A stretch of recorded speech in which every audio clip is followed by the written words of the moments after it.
From the studios of KPFK Pacifica Radio in Los Angeles, this is Uprising, and I'm Sonali Kohatkar. It's Thursday, February 19th, 2015.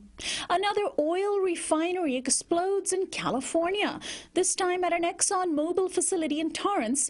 We'll speak with oil and energy expert Antonia Juhasz about just how common such accidents are.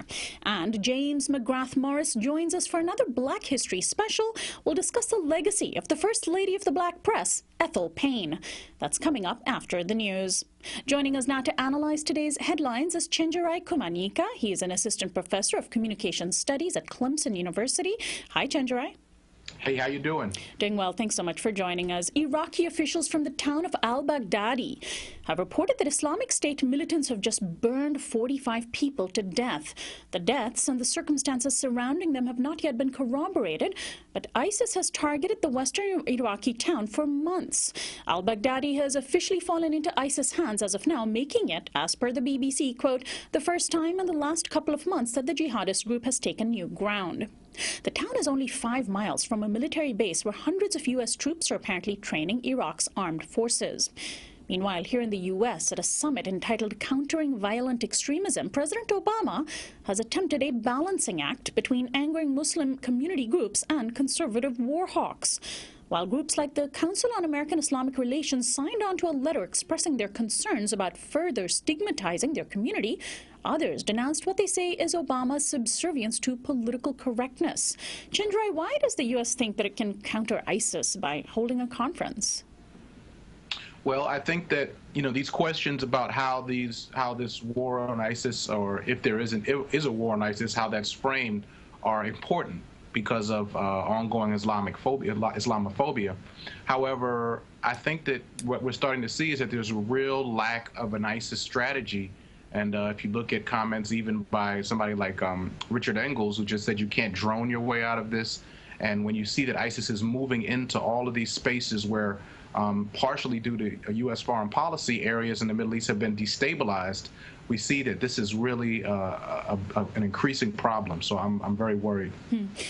The world's largest private employer, Walmart, has just dropped a bombshell saying it would raise the minimum salaries of 500,000 of its workers to $10 an hour. The surprising announcement made this morning details that salaries would be first raised to $9 an hour by April and then increased to $10 by next February. The news comes months after companies like the Gap and IKEA also announced voluntary pay raises, even as Republicans in Congress refused to budge on raising the federal minimum wage. Union-led groups like Our Walmart have been agitating and organizing workers in the company for several years, demanding, among other things, higher wages. Meanwhile, the Associated Press has just obtained a copy of a ruling in late January by the U.S. Equal Employment Opportunity Commission, which ordered Walmart to find a, quote, just resolution to a complaint by a worker. Jacqueline Coate of Massachusetts says she was discriminated against because of her sexual orientation because Walmart repeatedly denied health benefits for her wife who was struggling with cancer. Same-sex marriage is legal in Massachusetts. Well, Chenjerai, going to the issue of the wage increase by Walmart, do you see this directly as the result of activism by workers? And how important is this?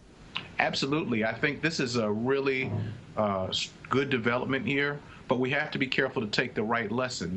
Walmart would like us to take from this the fact that they are on their corporate responsibility, that they're taking care of workers, and that we should no longer scrutinize them. What I think we should take is precisely the opposite lesson. It's only because of the activism over the past 2 years related to the minimum wage, related to workers' rights, that we see a company like Walmart feeling that pressure and making that change, which will in turn help the minimum wage battle throughout the United States. But of course, there's more work that has to be done with Walmart when it comes to issues of women, issues of discrimination, ideological issues. So the lesson is keep the pressure on.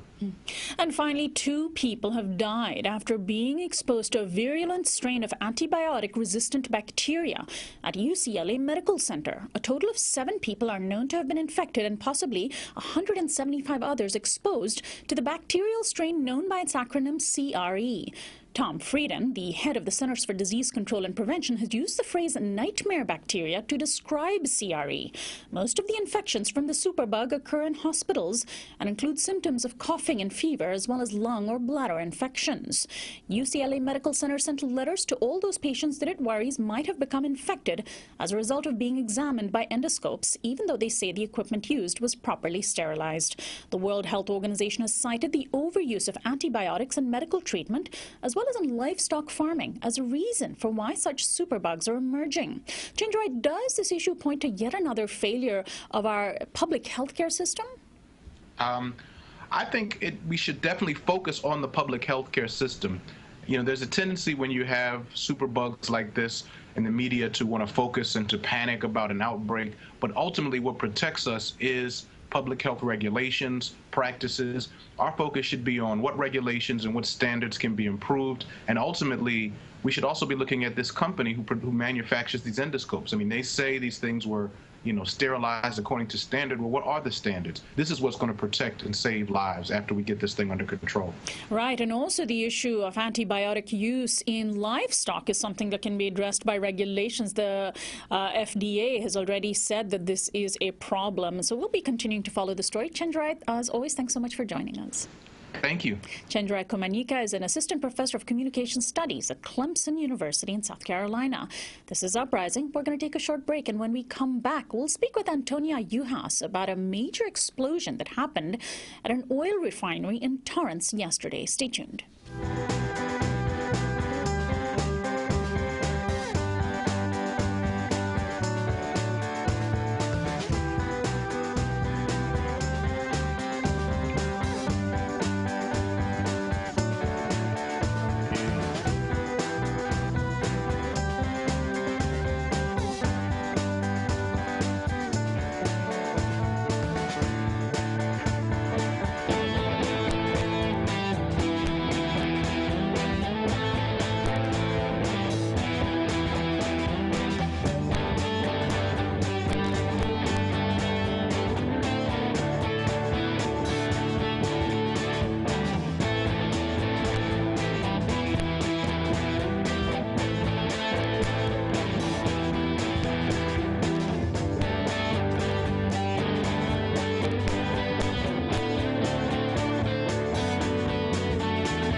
This is Uprising. I'm Sonali Kohatkar. You can now watch Uprising on Free Speech TV, which airs on Dish Network Channel 9415, DirecTV Channel 348, and on hundreds of part-time cable affiliates and on Roku. A major blast at an Exxon Mobil refinery at 9 a.m. yesterday morning in Torrance, California, injured 4 workers. The explosion was so strong that it reportedly shattered the windows of nearby buildings and released massive amounts of smoke into the air. Torrance Mayor Patrick Furry made a statement saying, quote, "The most important thing is to shelter in place, stay indoors, no outdoor activity, turn the air conditioners off, and keep the windows closed." Firefighters and Exxon workers extinguished a small fire that resulted and contained a gas leak resulting from the explosion. While Exxon says it is investigating the cause of the explosion, a spokesperson for the United Steelworkers, which represents the Torrance refinery, told press that the blast took place near the Fluid Catalytic Cracking Unit, or FCC. Apparently, Exxon was planning on overhauling the FCC later this month. The 750-acre plant produces more than 150,000 barrels of refined oil a day. We're going to go very soon to Antonia Juhasz, a leading oil and energy expert and award-winning investigative journalist. She's a former fellow at the Investigative Reporting Program at the University of California, Berkeley Graduate School of Journalism. She's written a couple of books. One of them is called Black Tide, The Devastating Impact of the Gulf Oil Spill, and her latest, The Tyranny of Oil, the World's Most Powerful Industry and What We Must Do to Stop It. Welcome to Uprising, Antonia. Thank you for having me. Good morning. Good morning. Well, as an oil and energy expert who's reported on such refinery fires, I imagine you were probably not very surprised when you heard about this explosion, right? Well, I mean, yes, because these are terrible tragedies whenever they happen, and so it's terrifying to hear about them, but no, because they happen with far greater frequency than people are probably aware of.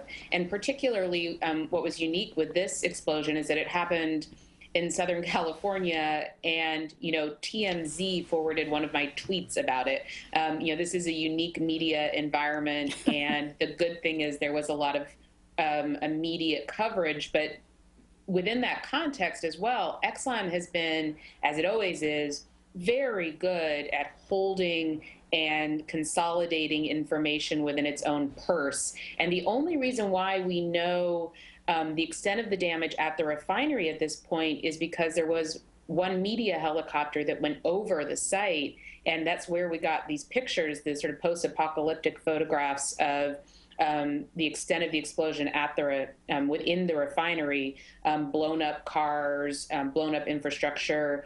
But Exxon was saying at the time from the outside, this is just an incident. There was just a gas flare, and trying to significantly downplay the significance of what took place. Now, seismologists, according to the LA Times, said the power of the blast was equivalent to a magnitude 1.4 earthquake. It sent ash-like substances into nearby neighborhoods. Are we lucky that nobody actually died? I mean, how dangerous are such fires? Oh, absolutely. For the past 5 years alone, every year there have been 5 workers who have died per year at U.S. refineries. This is immediately very dangerous to the workers. Just 2 years ago, at an Exxon refinery in Beaumont, Texas, a worker died in an explosion at the site, and 11 others were injured. For nearby residents, of course, there's the ongoing concern about what's in the air. I heard reports of ash around the refinery 2 miles away. 24 schools were told to shelter in place. Just last year, 2 years ago here, 3 years ago now, up in Richmond, where I am, near San Francisco, where I'm at, we had a massive explosion that sent thousands of people to the nearby hospital because of what was in the air, and sent several workers to the hospital. So these are dangerous explosions, dangerous, obviously, particularly to the workers at the refineries, but also to the nearby residents. And of course, the refineries are regular daily hazards to both the workers and the communities because of Clean Air Act problems, not abiding to the Clean Air Act, the Clean Water Act, polluting the environments on a daily basis. And I want to ask you about the Clean Air and Clean Water Acts in just a minute, but let's turn to this Richmond explosion that took place nearly 3 years ago now. You wrote in an article for the LA Times about it and warned of more such incidents, one of which just took place yesterday in Southern California. In that incident in Richmond, where you said, thousands of people needing medical treatment, what sort of reforms have emerged from that? Has the industry taken a note, and how has it galvanized local communities around that refinery? Yeah, I mean, this is a huge problem. As I said, just for decades, refineries in the United States have been suffering serious safety problems. And after a massive Texas City refinery explosion at a BP refinery in 2007 that killed 15 workers, the U.S. Chemical Safety Board did an analysis of the safety of U.S. refineries and found back then serious problems across all refineries in the United States. They expressed severe concern about the status of the safety of these refineries. And then, after the Richmond refinery explosion in 2012, they reiterated again their concern about refineries still across the United States, that necessary changes had not been put in place. And then they looked specifically at California, and they said, severe concerns about the state of California, safety and hazard prevention. They called for a number of reforms to take place at the state level to ensure the safety of our refineries. And basically not much has been done. Right. There was an interagency government panel set up by the governor to look at the safety issue and to propose changes. It was a good working group. There was representatives from labor and community groups and the government, and they put out a good report. Unfortunately, that good report, which raises a number of very serious concerns about the safety of our refineries, hasn't yet led to action. There's some proposed rule changes that came about, and I would say one good legislative change, which was requiring better training for the contractors that work at these refineries, but really that's it. So now, not much has changed. In the refinery in Torrance, the particular part of the refinery called the Fluid Catalytic Cracking Unit, or the FCC, was apparently something that Exxon was planning on overhauling just this month, which I think points to what you were saying about the just the very poor state of these refineries that are in need of repairs. I mean, is this just an issue of the bottom line that, I mean, Exxon, put it into context, how massive this company is in terms of profits, in terms of global reach, and they're letting their refineries near residential areas literally fall apart. They're not keeping them up to date. Yeah, and it's I think it's shocking when people hear that the main critique about the companies is that they're just not spending enough money on upkeep of their refineries and safety of their refineries, that they are running, they're spending as little as they can to keep the refineries, basically working, and that's it. And they're not being asked to do more. And these refineries are old. The Torrance refinery is at least 85 years old. The Richmond refinery is over 100 years old. And rather than build new refineries, because that would require them to, under the U.S. Clean Air Act, put in place the safest, best available technology, they just keep sort of stitching together their old refineries so they don't have to meet that standard. And what we see are the results of somewhat decrepit refineries. And in the case of Chevron up here, it was a 36-year-old pipe that had corroded that caused the explosion. And as you say, these are the largest corporations on the planet. Exxon, $33 billion in profits last year. That was a bad year for them. They've gotten $45 billion in profits before, about $456 billion in revenues last year. Definitely based on revenue, one of the largest corporations on the entire planet, the second largest in the United States. The only company that has higher profits in the United States is Apple. And this is a gargantuan beast that certainly has the money. And so the United Steelworkers, which represents the Torrance refinery, is in the midst of a strike around the country, calling on all oil corporations to invest in the safety of their workers and of their refineries. The Torrance refinery, there wasn't actually a strike taking place there, but it is represented by United Steelworkers. And one of the concerns that the steelworkers have been bringing to light for years now is that the oil companies have been trying to, for a very long time, break the power of the unions at these refineries by increasing the number of contract workers that are there. And the Torrance refinery is about 50% contract workers, 4 of whom were injured yesterday in the explosion. And these workers have less training, they have less protection. It's harder to keep track of them because they're not counted as employees, which means that OSHA doesn't keep statistics on them when they're injured and hurt and killed. It's a huge problem, and we saw it, highlighted again yesterday. And so the workers in this field are the ones who know firsthand what the problems are. They see them. In your piece for the LA Times a few years ago, you wrote that the USW estimates that at least one fire occurs every week at a U.S. oil refinery, operating in non-compliance with federal and state regulations. Moreover, appears to be all but standard operating procedure across the country. So let's talk about federal regulators and the fact that they seem to not be doing their job if this is happening with such occurrence, such a frequency. And also, how is it that these companies are not being held accountable for violating the Clean Air Act, the Clean Water Act, when such things are happening so frequently? Yeah, I mean, most of these refineries are in a constant state of noncompliance for Clean Air Act requirements. I mean, when individuals break the law, we're sent to we're indicted, we're convicted, we're sent to prison. But corporations, you can break the law basically.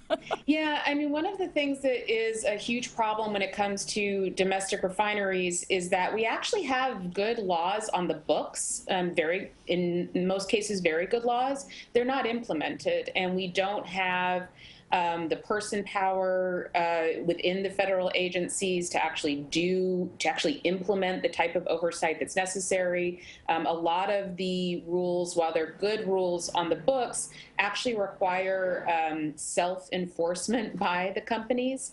And guess what? They don't do that enforcement. And it's even worse at the state level. So actually federally, OSHA does a fairly good, well, comparatively, OSHA does a good job of looking at refineries when you compare it to the state level, which is almost non-existent, the level of oversight and enforcement. And then even when the laws are enforced, the fines are just ridiculous. So the cost of doing business, basically. Yeah, I mean, they're not even a decimal on a decimal on a decimal. Wow. And, frankly, this is because the communities that tend to pay the most attention to the state of our refineries are fence line communities that also tend to be incredibly disempowered, low income, facing a number of other challenges in their day-to-day lives, having to deal with day-to-day health consequences and of living near the refineries. And their voices don't tend to be heard very loudly, and the companies' voices are significantly louder or significantly more adhered to. And so there's a tendency in this country to just have a sort of blithe ignorance to these ongoing threats. And at the state and federal level, the oil companies have a lot of power, and their desire to not be regulated is basically being adhered to. And when you look now, when we have a Congress that is at every level trying to reduce funding for every agency, when one of our biggest problems in this area is just simple enforcement, getting people out to the refineries every day to see how they're running, to now reduce those budgets further, to reduce that person power further, is not, it's a very, very dangerous proposition. And so we have this situation that emerges that, many folks term environmental racism, where refineries and poor communities tend to be next to one another because wealthier communities wouldn't tolerate refineries being built. Poor people are, the housing next to the refineries ends up being the cheaper housing, where poor people tend to end up living. And so this is the sort of thing that happens. Now, let's talk about the impact to communities, not just when explosions happen, which is, of course, quite severe, but the sort of slow motion disaster that refineries are. Even when they're not exploding, they are slowly spewing pollutants into the air, not just greenhouse gases that has the long-term effect of climate change, but toxic pollutants that has a short-term impact on the public health of people living there, right? So, I mean, these are disasters all around. Yeah, I mean, absolutely. And I think, we need to give an enormous amount of support and awareness to who engages in these struggles day to day. And basically, you're talking about small community organizations, barely funded, that are the ones that day to day are engaged in this fight trying to keep these refineries safe. And it's tiny little legal organizations that are the one launching the lawsuits to get those small fines to hold these refineries to account. And what they're struggling with every day is constant releases of pollutants into the air in non-adherence to Clean Air Act standards. And what that leads to, and as well as groundwater pollution, is very common. And many of these fence line communities, just like in Torrance, there's schools, right by the fence line. There are people who live right by the fence line. And what you see as a result of the day-to-day exposure are extreme elevated levels of cancers, asthma, problems with reproduction with women who live at fence line communities, and just a reduced level of health, obviously, a suffering level of health for the communities that live nearby. And there also is, the regular threat of disaster, right? So this Torrance is a huge facility. It's 750 acres, as you said. It's, I think, the sixth largest producer in the state, and it's producing an enormous amount of oil every single day, or gasoline every single day. And a small explosion could be a huge explosion, of course, and it's the communities that are keeping check on that. So you also have the responsibility for making sure that there isn't a large explosion in addition to the day-to-day human health impacts. And then you also have the economic impacts. So, I'm more familiar with Richmond. Richmond is a community that has been a company town for almost 100 years until it only recently struggled to shake that off. But the economic control and political control that Chevron exercises here is very common in refinery towns. So you've got, the world's largest corporations sitting within tiny communities, exercising control over local political decisions, economic decisions, and then you have, the fence line communities trying to struggle just to get their taxes, get the right taxes paid within the community, get their health taken care of, get the safety of workers protected, and it's often, an incredibly unequal and difficult struggle. So let's put the refinery explosion yesterday in Torrance into the long view, the broader context. I brought up climate change, but of course, the accidents associated with the transportation of fossil fuels in this country is just ridiculous. Just yesterday, we covered the train derailment in West Virginia, where an oil-carrying train with 109 cars, 107 of which were carrying oil, derailed, spilling millions of gallons of crude oil, flammable crude oil, into a river. Just weeks ago, we had another report on a pipeline leak in Montana that leaked crude oil into the Yellowstone River. Of course, we know the devastation of the BP oil spill. You mentioned the Richmond disaster. Between these trains and these refineries and these pipelines and the offshore drilling, how horribly careless is this industry, not just with the infrastructure of transportation, but with our entire climate? I mean, these are warning signs, aren't they, that we just have to end the fossil fuel industry as a whole? Yeah, and I think there's a lot there. One is the hubris of the industry. They are one of the wealthiest industries literally the world has ever known, and very blithe, I would say, in the way that they spend that money. So one of the things that the U.S. Chemical Safety Board pointed to was that consolidation within the industry had led to some of the increased risks at the refineries. And basically what they were pointing to was the companies had gotten so big, apparently they weren't paying as close attention as a result to the various holdings that they had. But I think also their belief that their money insulated them from the need to hold their refineries in check the way they needed to, and that applies to operations across the country and across the world. And when it comes to, for example, moving fracked oil out of North Dakota, which is what the train in West Virginia was carrying, they're just not spending the money to make sure that this can happen safely. And actually, frankly, in the case of moving North Dakota frack crude, I'm not sure that it is possible to transport it safely, either by pipeline or by train, but they could certainly spend a lot more money on safety than they do right now. And that's just a further example of, that the industry is really, at this point, scraping the bottom of the barrel to get what's left of oil resources. So, going to even further depths at the bottom of the ocean, digging into tar. Fracked oil out of North Dakota even really shouldn't be considered oil. It's more like a gasoline. It's highly, highly flammable. It's incredibly dangerous at the point of production, not only for the environment, but also for workers. Oil production is now the deadliest sector in the U.S. employment. One of the reasons being fracked oil production, because it's so dangerous. And moving this stuff, it's just being moved without any real regulation or oversight. And the National Transportation Safety Board said, basically we need to figure out a way to move, if we're going to move oil by rail, We need to move it through places that are not populated and not sensitive. And I want you to point me to a place where you think, you want to see an oil train explode, a non-sensitive area.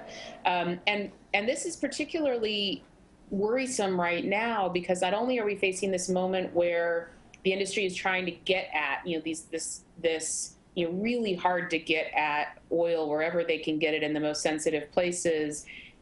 They're also incredibly large and they're looking to get bigger. So the decline in the price of oil and gasoline is exposing us to another potential merger wave within the industry.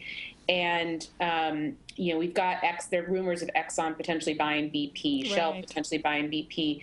And that brings me back to the criticism of the U.S. Chemical Safety Board, which cited the mergers as one of the concerns for why refineries have gotten less safe, which tends to run a little counterintuitive in our brain. You think, if they're bigger and they're richer, they'll do a better job. But it seems that the opposite is true. When they get bigger and richer, they have too much to cover, and their hubris is bigger. And their willingness to just say, you know what, no one's going to hold us to account anyway, so we're going to run it, saving the most money as possible, watching the bottom line, watching the clock, more than watching, what we're actually doing. Well, Antonia, I want to thank you so much, as always, for joining us and putting such terrible accidents as the one in Torrance into perspective. Thanks so much. Thanks for having me. Have a great day. You too. My guest, Antonia Juhasz, is a leading oil and energy expert. She's an award-winning investigative journalist. Her books include Black Tide, The Devastating Impact of the Gulf Oil Spill, and The Tyranny of Oil, the world's most powerful industry, and what we must do to stop it. This is Uprising. When we come back, we'll take a look at the legacy of Ethel Payne. Stay tuned.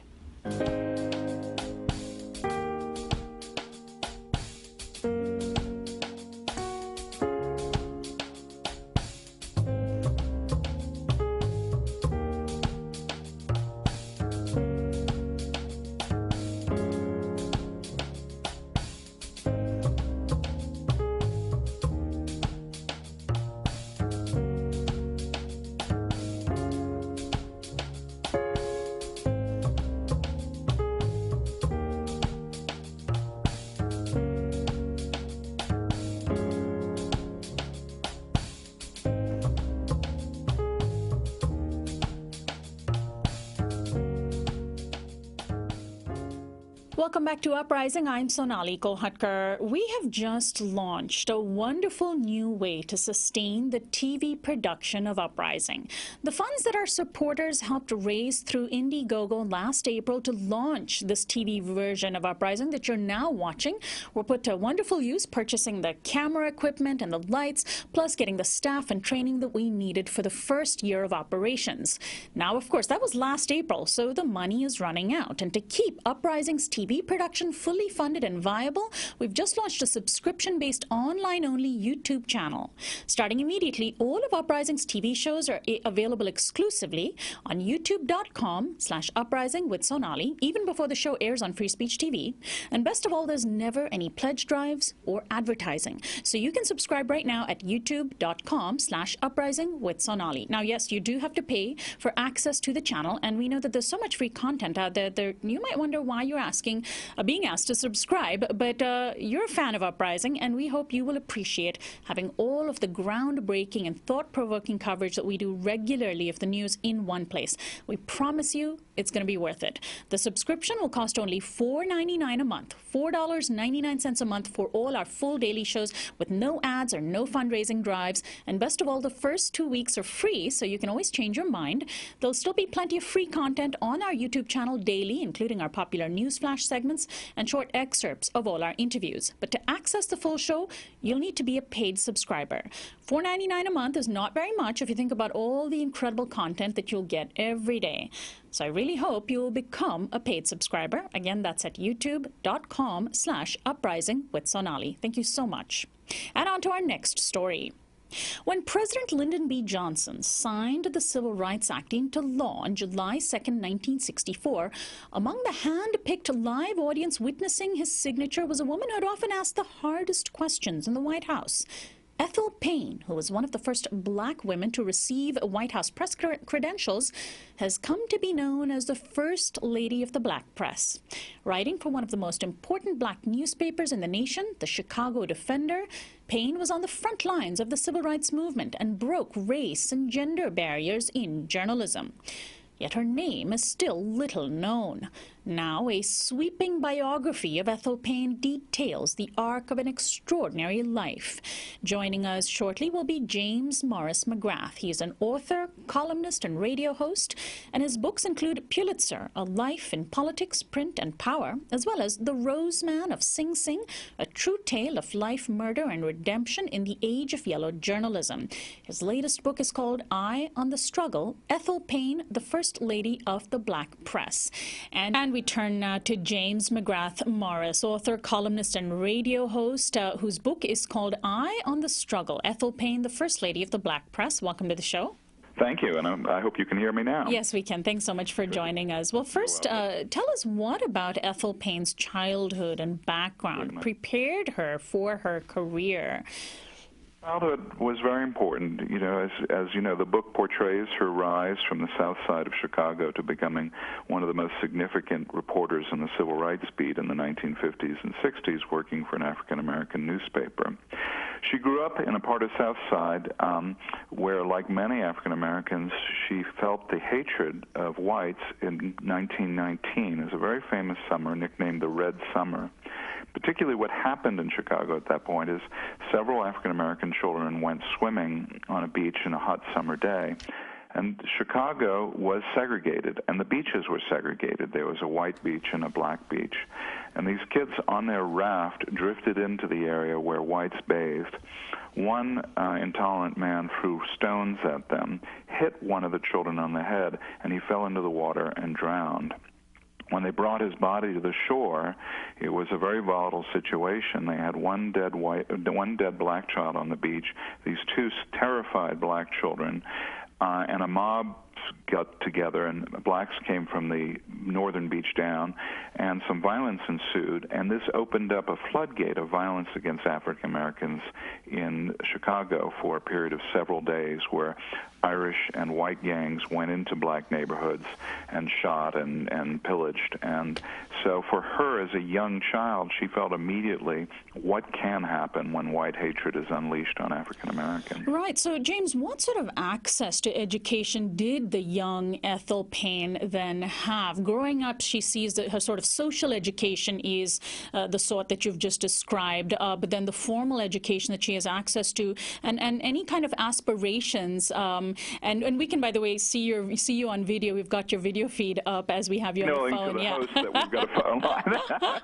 I'm glad you warned me that you could see me. So, James, so in terms of the sort of formal education that she might have had access to, and also her aspirations for writing and journalism, did that start pretty early in her life? It started very early. She was very fortunate in one respect. Northern cities like Chicago were deeply segregated when she was born in 1911, segregated by custom, not by law. So if you were an African-American family like her parents looking for housing, the realtors would only let you look in certain parts of town. So, but instead of living in the all-black South Side, she lived in a part of South Side, West Englewood, where her neighborhood, while being all African-American, was surrounded by white neighborhoods. She described it as growing up on an island surrounded by a sea of whiteness. This was very important in her upbringing because, as a result, she went to white schools because they were all within walking distance. She went to the white public library, which was better than the public library serving the African-American population. It was hard. I mean, she describes that when she used to walk to high school, kids would throw stones at her and taunt her. But the key to this is that she got a better education than another child growing up in a different part of South Side Chicago.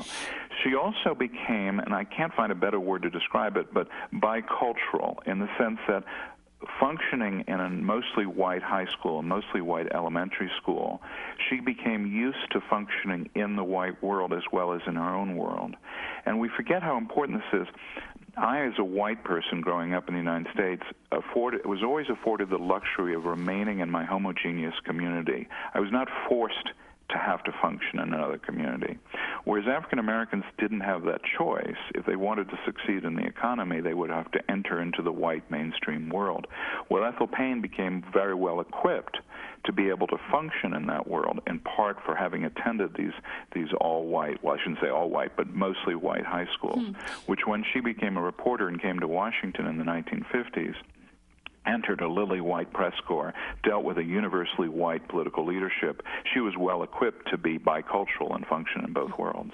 So, James, let's talk about the black press, where she got her major start and spent much of her career thriving. Before she even entered this world, how important was the black press, and even in the years before the civil rights movement, as an institution within the black community, a way for the black community to stay in touch with the things that were happening, the horrific, Jim Crow, racism, lynchings, etc., that plagued this country? The black press, was it the only sort of institution really truly reporting on it?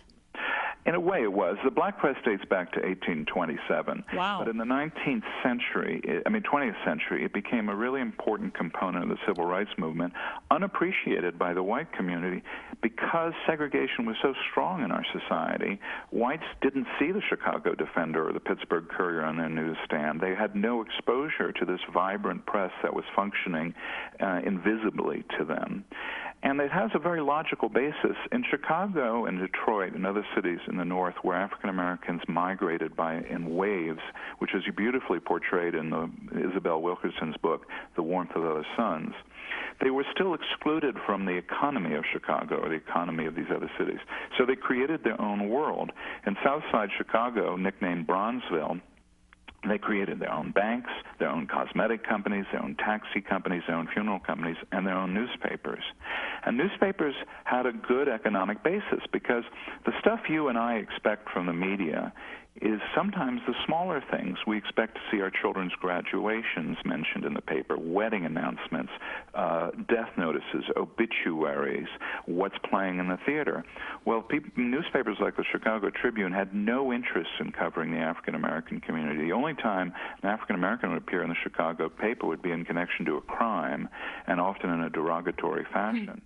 So a newspaper like the Chicago Defender had an economic basis in writing about their community.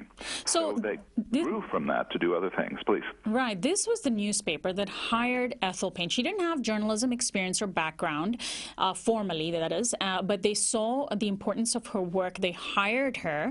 And this is one of the most important black newspapers in the country, still, I understand, operating today.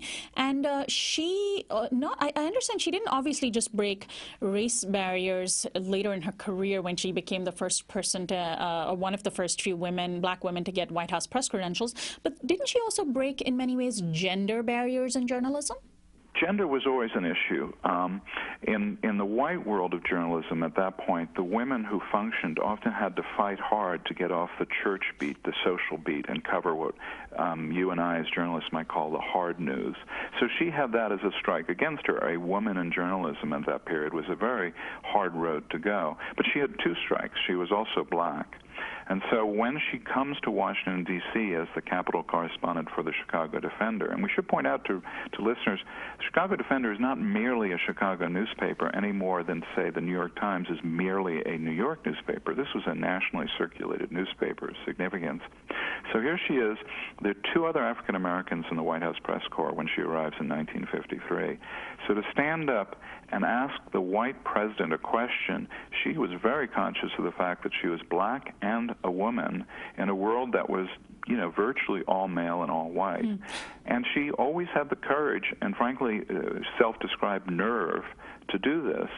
And a lot of that nerve comes from the fact that she started being a reporter at age 40 after 20 years of being told no in every career option she took. She never let a door that was closed in her face stop her. So, coming to journalism later in life gave her a depth of experience and a kind of nerve that allowed her to stand up.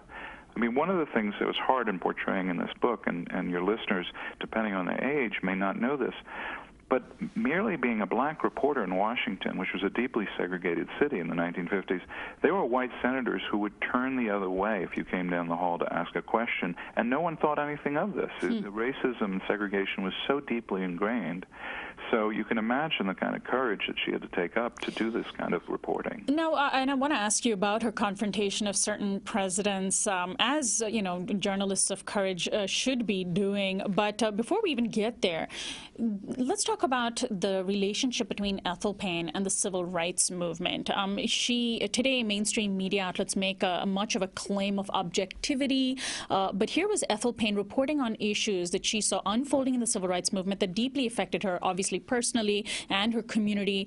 But she naturally became an ally of the civil rights movement and was viewed, as such. But at that time, was she viewed as being too close to an issue that she was reporting on, or is that sort of more modern day sentiment? I think that a criticism of her would, in some ways, depend on one's skin color back then. When Ethel Payne would get up every morning in Washington, D.C., the mere act of trying to get from her apartment to the White House to speak to the president was a challenge because Washington was a segregated city.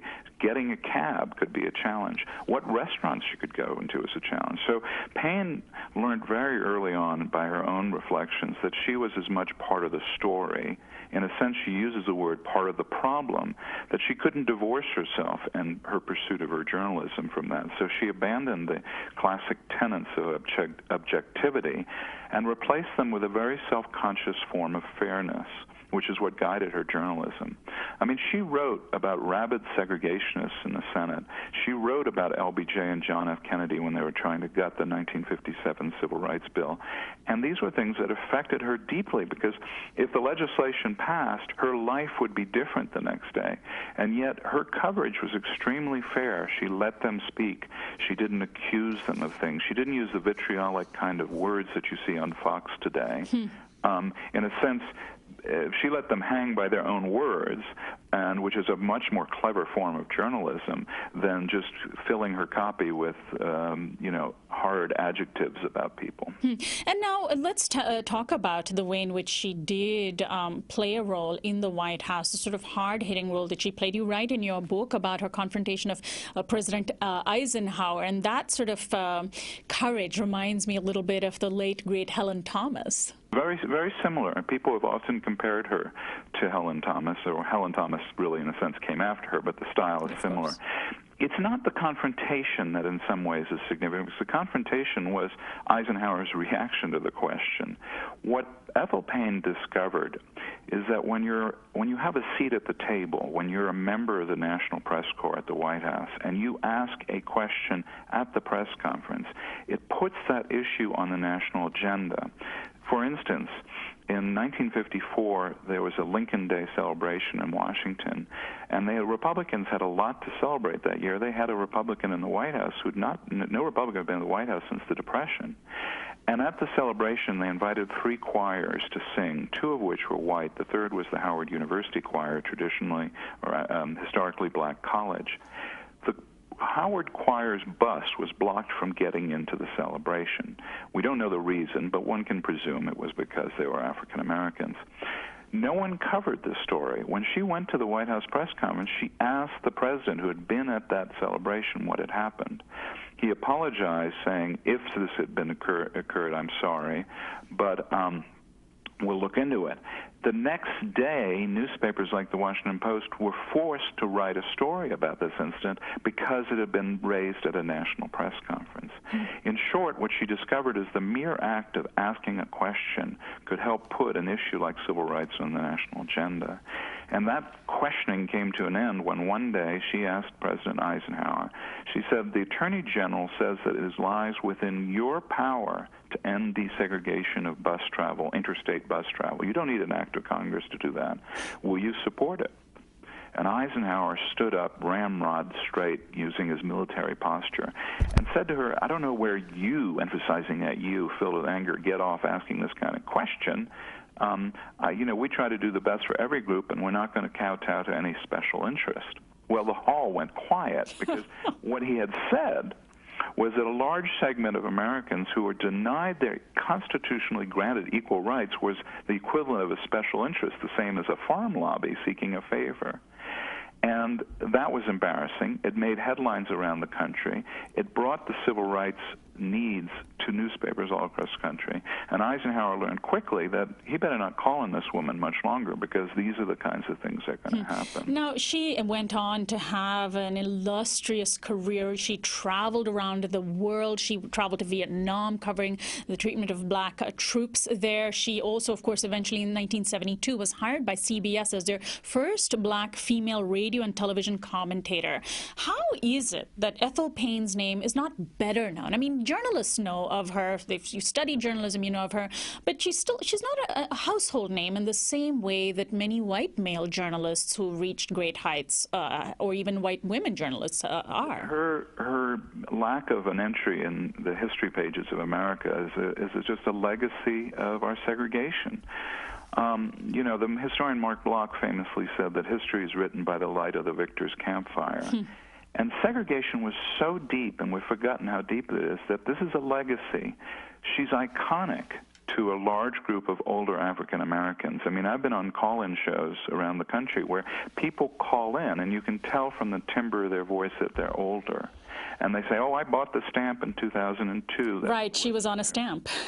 I remember reading her, you know, those kinds of things.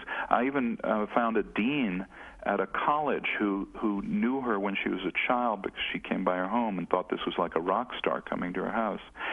But for 85% of America, not only is Ethel Payne unknown, but the whole black press was unknown. They had no contact with it.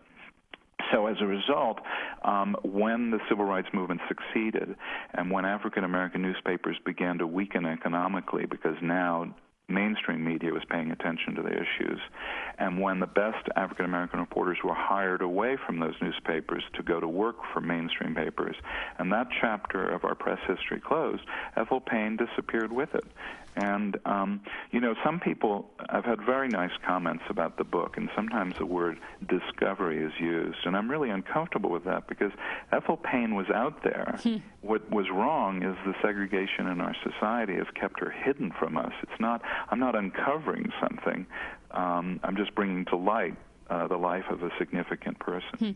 Now, James, you mentioned the way in which earlier on, when she was allowed to enter the halls of Congress and the White House as part of the press corps, because of segregation and racist attitudes, senators would turn their backs on her. But what about fellow journalists? How was she treated by fellow journalists, both male journalists, if there were other African-American male journalists, but also white journalists in general? In general, white journalists were quite accepting of her. In fact, by her own account, when she began to ask tough questions of the administration, journalists like James Folliard from the Washington Post complimented her and said, these are questions we should have been asking. In a way, the racism of the white press wasn't intentional. The racial struggles were just not part of their lives. They reserved that privileged life of not knowing about these things. I mean, there were plenty of Southern journalists in Washington who objected to her merely because of her skin tone. But she was widely accepted by the white press. And in fact, I can tell a story in a little while about Montgomery. She created alliances with him. Her only source of friction and respect was with another African-American reporter. There were 3 in the White House press corps at that point. And Louis Latour was a Republican African-American who objected to Ethel Payne and Alice Dunningham's style of asking questions. He was part of that group who felt that African Americans had to be careful in pushing too much and much more of a reserved approach. And he actually criticized her in public, to which a number of people, including the NAACP, came to her rescue, saying, wait a second, these are the kinds of questions that need to be asked. But as a whole, the press corps is a very comfortable place for her to be, and that wasn't an issue for her. And so in terms of the history that we are now able able to look back on. As you said, as a journalism leaves behind plenty of documentation for anybody looking to discover Ethel Payne's career. They can, if they just know where to look. As a whole, are historians of the past century of U.S. history, the civil rights period, and even before that, now re-evaluating the black press in writing our history of that time? I think that's happening. There are a number of reasons it's been unappreciated, but I, for instance, talked with the famous biographer Robert Caro recently, who's working on his 5th volume of LBJ, and he spoke about how important the black press has become to him as a source.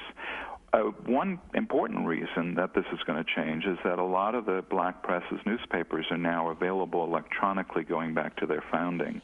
So for a researcher, they can go into an archive and search through these papers in a way that the New York Times, the Los Angeles Times has been accessible to historians. But this is a very significant question you touch upon for a couple of reasons. First, the view that African Americans got of the civil rights movement through the black press was fundamentally different than what whites were getting through the white newspapers.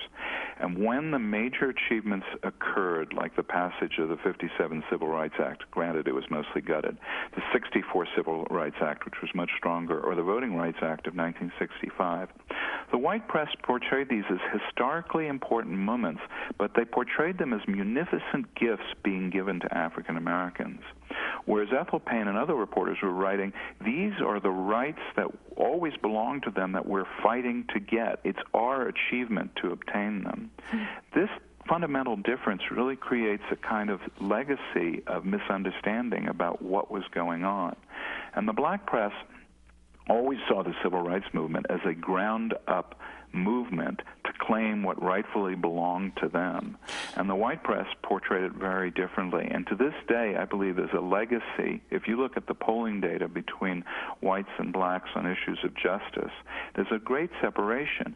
And that's in part because I think African Americans still will look at the Los Angeles Times or the New York Times. We think of them as a white person. I think of them as a mainstream media. They recall them as being the white mainstream media, and there's a larger inherent distrust of their kind of viewpoint. And so that then brings me to this broader question, which is the lessons that we learn about journalism for today. Because as I said earlier, much is made of the sort of objectivity of the journalist on NPR. We have a station in Southern California that says no rant, no slant as their slogan, implying that anybody who might be too close to an issue or might actually express some kind of sympathy with an oppressed person is not being objective. What the story of Ethel Payne and the black press teaches me is that nobody is objective, that we're all colored by our backgrounds, and so that diversity of income, race, gender is what will keep the press really true and accountable. Yeah, well, there's no way you can approach a story without your cultural baggage. I mean, you can imagine me as a 60-year-old white man writing about the life of an African-American woman in the 1950s. I had to do a lot of reflection. Which, by the way, to your credit, you really refer to that, I think, very openly and honestly in your book, and I really appreciate it. Well, thank you. I ended up writing a piece for the Daily Beast about it, which was very personal about my upbringing. But the question you ask, I think, is important. Ethel Payne fits in a larger tradition of journalism, in which in many ways your program and your work does too, which is that the mere power that the press has to shine its light on the darker recesses of society is in many ways its most powerful weapon. You could get on the air, and I could get on the air and use all kinds of adjectives to describe injustices, and listeners have a kind of form of selective perception. They're going to dismiss us based on the comments and the adjectives and adverbs we use, but they can't dismiss incontrovertible evidence. And so, starting with people like Jacob Riis in the 19th century, who brought forward photographs of the deep poverty in the Lower East Side, to Ethel Payne giving accounts of what was going on in the South or what was going on in the legislature in Washington, to today, Jonathan Sokol writing about children and poverty.